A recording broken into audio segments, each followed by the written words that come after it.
Hello friends, இந்த வீடியோவில் restaurant ஸ்டைலில் சிக்கன் கிரேவி எப்படி பண்ணலாங்கிறத தான் பார்க்க போகிறோம். ஃபஸ்ட்டு ஒரு பவுலில் தயிர் ஒரு 2 ஸ்பூன் அளவு எடுத்துக்கணும். தேவையான அளவு உப்பு, ஒரு அரை ஸ்பூன் மஞ்சள் தூள், ஒரு ஸ்பூன் மிளகாய்த்தூள், ஒரு 3 டைம்ஸ் சிக்கனை நல்லா வாஷ் பண்ணி வச்சுருக்கேன். சிக்கனையும் சேர்த்து அது நல்லா மிக்ஸ் ஆகிற மாதிரி ஃபுல்லாக கோஆர்டினேட் பண்ணிட்டு ஒரு 1/4 மணி நேரம் அதை அப்படியே ஊற விட்டுறணும். 1/4 மணி நேரம் நல்லா ஊற வச்சா தான் நம்ம சேர்த்துருக்க மசாலாலாம் அந்த சிக்கனில் நல்லா இறங்கும். நெக்ஸ்ட்டு ஒரு மிக்ஸி ஜாரில் 2 மீடியம் சைஸ் பெரிய வெங்காயத்தை நறுக்கி வச்சுருக்கேன். அதுவும் 2 பட்டை, 2 கிராம்பு சேர்த்துக்கிறணும். அதுக்கப்புறம் இஞ்சி பூண்டு பேஸ்ட்டு 1 ஸ்பூன் அளவு சேர்த்துட்டு 2 ஏலக்காய் சேர்த்துக்கணும். அடுத்து 2 மீடியம் சைஸ் தக்காளியை சின்னதாக நறுக்கி வச்சுருக்கேன். அதையும் சேர்த்துக்கணும். நெக்ஸ்ட்டு ஒரு 5 போல் முந்திரி பருப்பை ஒரு 1/4 மணி நேரம் ஊற வச்சு எடுத்துருக்கேன். அதையும் சேர்த்து நல்லா கிரைண்ட் பேஸ்ட்டாக அரைச்சி எடுத்துக்கோங்க. அரைச்ச மசாலாவே நல்லா வாசனையாக இருக்கும். அடுத்து ஒரு பேனில் எண்ணெய் விட்டுட்டு எண்ணெய் சூடானதும் கொஞ்சோண்டு சீரகம், அடுத்து 2 கிராம்பு சேர்த்துக்கோங்க. சீரகம் நல்லா பொரிஞ்சோடனே அதில் கருவேப்பிலை சேர்த்துக்கோங்க.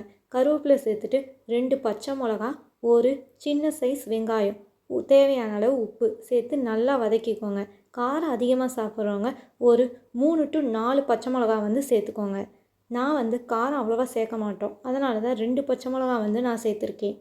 வெங்காயம் நல்லா பொன்னிறமாக வதங்கணும். வெங்காயம் நல்லா பொன்னிறமாக வதங்கினோடனே நம்ம ஊற வச்சுருக்கிற சிக்கனை அதில் சேர்த்து நல்லா பச்சை வாசனை போகிற வரையும் நல்லா வதக்கி விடணும். திறந்து வச்சே நம்ம ஒரு 5 நிமிஷம் அதை நல்லா வதக்கிடணும்.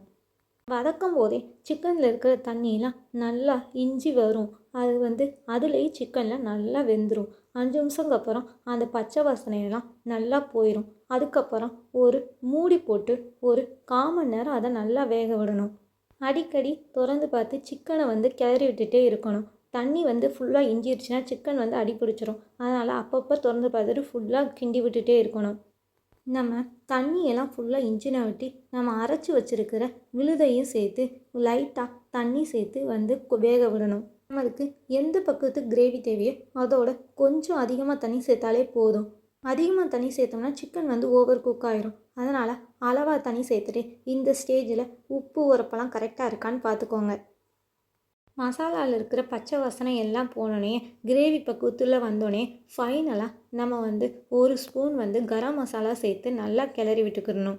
ஒரு 5 மினிட்ஸ் நல்லா கொதிக்க விட்டு நல்லா கிரேவி பக்குவத்துக்கு வர வரையும் நல்லா வேக விடணும்.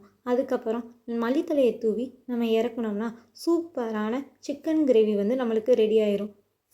இதை நீங்களும் கண்டிப்பாக ட்ரை பண்ணி பாருங்கள். நம்ம ஹோட்டலில் சாப்பிட்ற சிக்கன் கிரேவி டேஸ்ட்டு அப்படியே இருக்கும்.